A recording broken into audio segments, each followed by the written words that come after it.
Telugu Desam party ఎమ్మెల్యేల్లో దూకుడుగా ఉండే విశాఖ తూర్పు ఎమ్మెల్యే వెలగపూడి రామకృష్ణబాబు సైలెంట్ కావడానికి వెనుక ఉన్న కారణమేమిటి? జనంలో ఉండమని చంద్రబాబు ఆదేశించిన ఇంటికే పరిమితం అవుతున్నారు. ఎందుకు? ఎయిర్పోర్ట్లో రామకృష్ణబాబుని చంద్రబాబు ఏమన్నారు?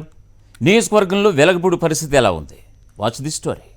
విశాఖ తూర్పు టీడీపీ ఎమ్మెల్యే వెలగపూడి రామకృష్ణబాబు తన పార్టీ అధికారంలో ఉన్న ప్రతిపక్షంలో ఉన్న నానా హంగామా చేస్తారు. కానీ వైఎస్ఆర్సీపీ అధికారంలోకి వచ్చిన తర్వాత పూర్తిగా సైలెంట్ అయిపోయారు. టీడీపీ పిలుపునిచ్చిన నిరసన కార్యక్రమాలను సైతం వెలగపూడి నిర్వహించడం లేదు. విశాఖ జిల్లా టీడీపీలో రామకృష్ణబాబు వ్యవహార శైలిపైనే చర్చ నడుస్తోంది.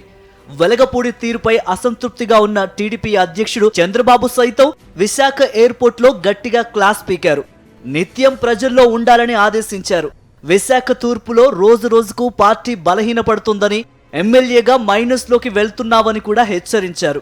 అయినా వెలగపూడి పనితీరులో ఏమాత్రం మార్పు రాలేదు. చంద్రబాబు విశాఖ పర్యటనకు వచ్చినప్పుడు కూడా నామమాత్రంగానే దర్శనమిస్తున్నారు. ఒకప్పుడు దూకుడుగా వ్యవహరించిన వెలగపూడి సైలెంట్ అవ్వడానికి కారణం ఏంటనే చర్చ రాజకీయ వర్గాల్లో జోరుగా సాగుతోంది. గతంలో టీడీపీ అధికారంలోకి వచ్చినప్పుడు వెలగపూడి పరిస్థితి వేరు. వైఎస్ఆర్సీపీ అధికారంలోకి వచ్చిన తరువాత పరిస్థితులు పూర్తిగా మారిపోయాయి. వెలగపూడి నియోజకవర్గంలో ఏ కార్యక్రమం నిర్వహించినా దానికి ధీటుగా వైఎస్ఆర్సీపీ తూర్పు నియోజకవర్గ సమన్వయకర్త అక్రమాని విజయ నిర్మల ఆధ్వర్యంలో పార్టీ శ్రేణులు బదులిస్తున్నాయి. ఇటీవల జగనాసుర చరిత్ర అంటూ 2 సార్లు కరపత్రాలు పంచడానికి వెలగపూడి సిద్ధమయ్యారు. అదే రోజు వైఎస్ఆర్సీపీ శ్రేణులు కూడా వెలగపూడికి పోటీగా నిరసన కార్యక్రమం చేపట్టడానికి రెడీ అయ్యాయి.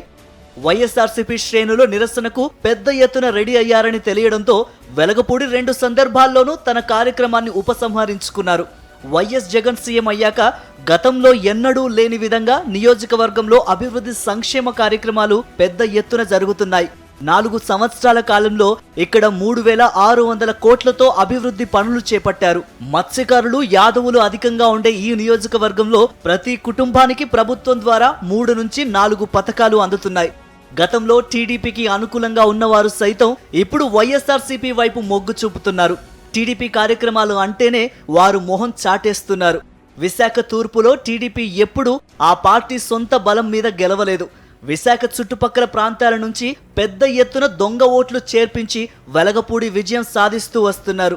దీన్ని గమనించిన వైఎస్ఆర్సీపీ నాయకులు నియోజకవర్గంలో దొంగ ఓట్లు తీసివేయించే ప్రయత్నం చేస్తున్నారు. ఇప్పటి వరకు సుమారు 15,000 దొంగ ఓట్లు తీయించారు. చంద్రబాబు డైరెక్షన్ ప్రకారం విశాఖ అభివృద్ధిని అడ్డుకునేలా ప్రభుత్వానికి వ్యతిరేకంగా అనేక కేసులను కోర్టులో వేశారు. ఆ కేసులన్నింటిలోనూ వెలగపూడికి చుక్కెదురైంది. తీర్పులన్నీ వెలగపూడికి వ్యతిరేకంగా రావడంతో పాటు ఇటువంటి కేసులు వేసి కోర్టు సమయాన్ని వృధా చేయొద్దంటూ మొట్టికాయలు వేశాయి. అటు చంద్రబాబు మాట కాదనలేక, ఇటు కోర్టులతో మొట్టికాయలు తినలేక కొంతకాలంగా వెలగపూడి సైలెంట్ అయిపోయారు.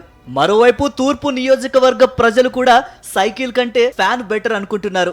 వైఎస్ఆర్ కాంగ్రెస్ పార్టీ రోజు రోజుకి బలోపేతం అవుతూ ఉండడంతో టీడీపీ ఎమ్మెల్యేలకు దిక్కు తోచడం లేదు.